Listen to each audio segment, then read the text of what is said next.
Hello, everyone. Welcome to a Thursday edition of the Orange and Brown Talk podcast. I am Dan Labbe, and we are joined today. Well, Lance Reisland is back for another day. He liked it so much on Wednesday that he's back for another day here on Thursday. But we are once again joined by Doug Lesmerises. And Doug, I don't remember the last time that you've been on the Orange and Brown Talk podcast. Is it like the draft? Do we have to go back that far? Are you telling us about Ohio State guys with the draft? I can't remember. That could be it. And then I think that's when Kevin Stefanski came in and said, you guys can't have him on anymore. So then, stuff happens and then I get kicked out and now, but I'm back. No, we've just, been doing a lot of Ohio State stuff and, but always love what you guys do here. So I'm excited to be back on. Doug is here because he has some questions. We like to let Doug get caught up on the Browns when he hasn't been around for a while. So he's got some questions about this defense. Lance is here because he has done so much work on Jim Schwartz's scheme, and he really knows the ins and outs of it.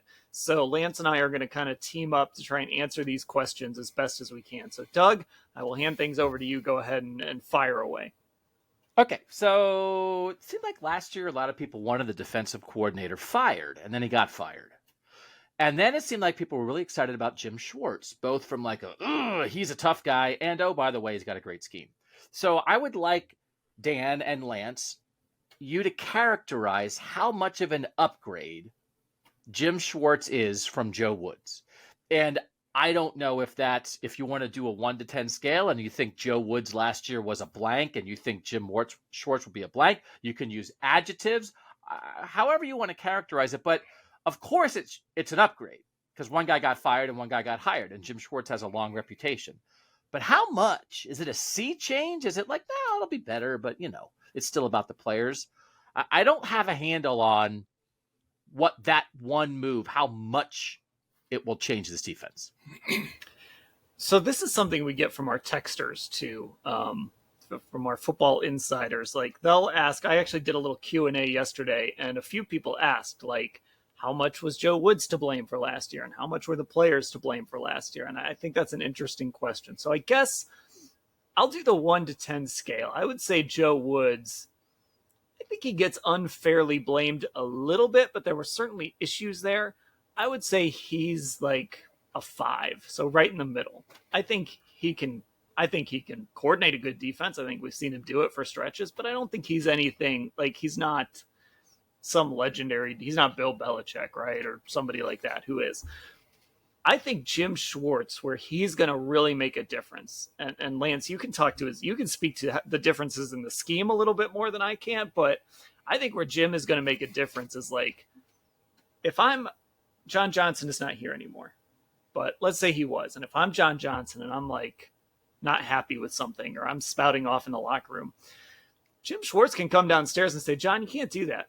I got Super Bowl rings. I've been doing this for years and years. I'm Jim Schwartz. You can't do that. Greg Newsome, I don't want to play in the slot. Well, Greg, sorry, I'm Jim Schwartz. You have to play in the slot. I've got the leverage here. I've got the authority. I've won a Super Bowl. I've been a head coach. I've coordinated great defenses. This is my show. And I think there's something to be said about that. And I don't know that Joe Woods had that kind of, I don't know what you would call it. That kind of leverage, that kind of authority necessarily. I don't think that's his personality as much. So I think that's something. I would say Jim Schwartz is probably an 8, to be honest. I'd put him that high. Lance, scheme-wise, what do you think is going to be different? Well, when I think of scheme-wise, the first thing you're going to get it's simplified. So when you hear the term player's coach, I always think of a player's coach. I think people on the outside will say a player's coach is someone who likes the players. I don't really think that's a player's coach. I think a player's coach is a coach that allows the players to play. And what I mean by that these guys this year are going to get lined up. There's not going to be a lot of question on who has what. So when you think about man coverage, when you think about getting lined up front, they're going to be in a 4-man front. There's going to be 2 backers in most of the time. They're going to be in a nickel defense most of the time with that fifth guy being, a nickel guy, possibly a backer. They're going to be very aggressive. They're going to be upfield. They're going to be penetrators. There's not a lot of 2-gapping. So it's going to be a lot more aggressive. And I think the players really like that. Like a guy like Denzel Ward is going to be in man coverage. I would not be shocked if Ward follows the best receiver around all game, and that's what he does. So during practice, he's working on man coverage. He's not working on different zone coverages against different looks, against different personnel groups. He literally all week is working man coverage against the best receiver. They'll play a little bit of zone, a little bit of match 3, but for the most part, it's really simple. It's really aggressive. You can hold each other accountable because you know who has what.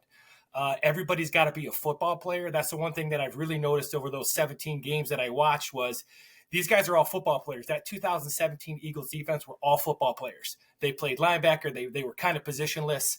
They didn't care who made plays, but they were all super aggressive. And I think the big thing, it's more than scheme.